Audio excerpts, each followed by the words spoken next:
Hi guys, today I have a very special cookie recipe for you, right on time for Valentine's Day, for these beautiful strawberry cookies. These cookies have their beautifully pink color from a natural ingredient. I didn't use any food coloring to make the cookie dough. And in my video today, I will show you how you can also achieve this beautiful pink color without adding any food coloring.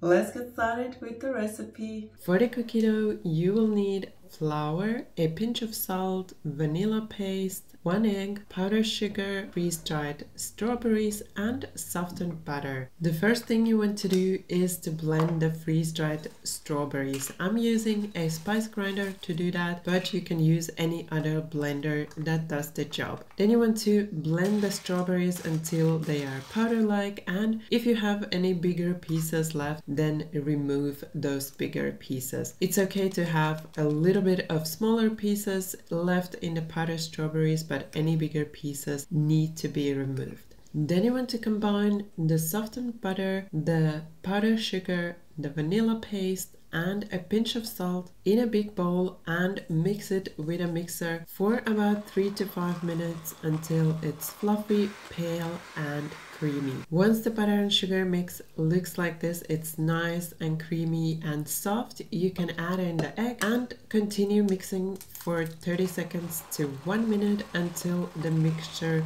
is nice and fluffy again. Then you can start adding the dry ingredients. You want to add half of the flour first through a sieve and mix it shortly with a mixer on the lowest setting until everything is almost combined. Then you want to add the rest of the flour, the powdered strawberries, and mix again on the lowest setting just shortly until everything is almost combined. Then you want to continue mixing with a spatula to make sure you don't have any dry spots in the dough, and mixing until the dough ball forms. Once your cookie dough is ready, you want to place it on some cling film and cover it with the cling film. Now you want to flatten the dough with your hands before you're going to chill it in the fridge. This way you will ensure that the dough gets chilled evenly, that it chills faster, and also this way it's going to be much easier for you to roll out the dough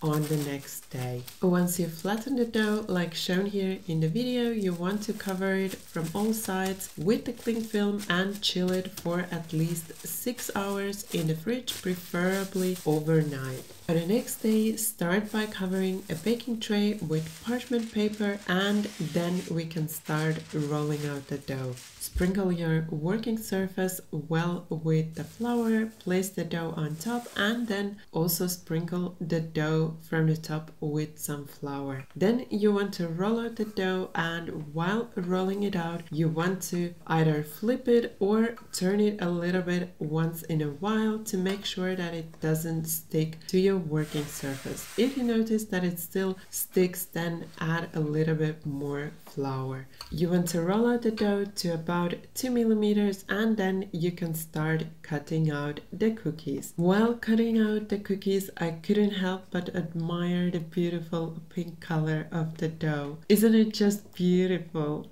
Then, once you've cut out the cookies, you want to place them on the parchment paper and chill the cookies once more for 30 minutes to 1 hour before baking. You can find the detailed baking instructions and a complete recipe down below in the video description. The cookies are ready. Once you notice that they start getting a little bit of color on the edge, like I'm showing here, then you want to remove them from the oven and allow them to cool on the baking tray for about 15 minutes. After that, you want to remove them to a cooling rack and allow to cool completely before decorating. Once the cookies are cooled, you want to chop the chocolate finely and melt it in a microwave or a water bath. If you melt the chocolate to a really liquid-like consistency, like I'm showing here, you will have a really thin layer of chocolate on your cookies. Then you want to dip the cookies into the chocolate, allow the excess chocolate to drip off, and place the cookie on a parchment paper. If you notice while decorating the cookies that at some point the chocolate is getting a little thicker, you can reheat it to have this nice and thin layer of chocolate on all of your cookies.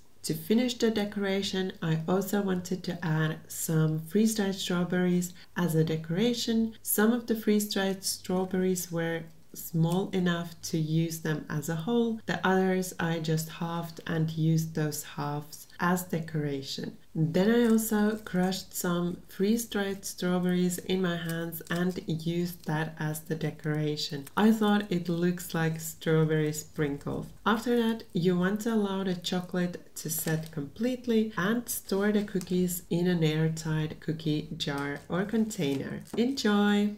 I hope you enjoyed my strawberry cookie recipe, and I hope you're going to try it out, whether that's for Valentine's Day or for any other time of the year. I think it would be a shame to make these cookies only for Valentine's Day. I really like how the cookies came out. I really like the beautiful color that they have. For me, it was really important to make cookies that have a beautiful pink color without adding any food coloring. I do use food coloring and I think it's okay to use food coloring, but sometimes I prefer to not add any, and I really wanted a recipe that would still have a beautiful color even if I don't add any food color. I was really excited to see that the cookies still had a beautiful color even after baking, but these cookies don't just look beautiful, they also taste really yummy and they have a beautiful strawberry aroma. If you enjoyed this recipe, please don't forget that thumbs up for support. And also, if you're new to my channel, then you can subscribe right now and don't forget to tap the bell so you won't miss any of my new recipes. Thank you for watching my video. Bye bye until next time.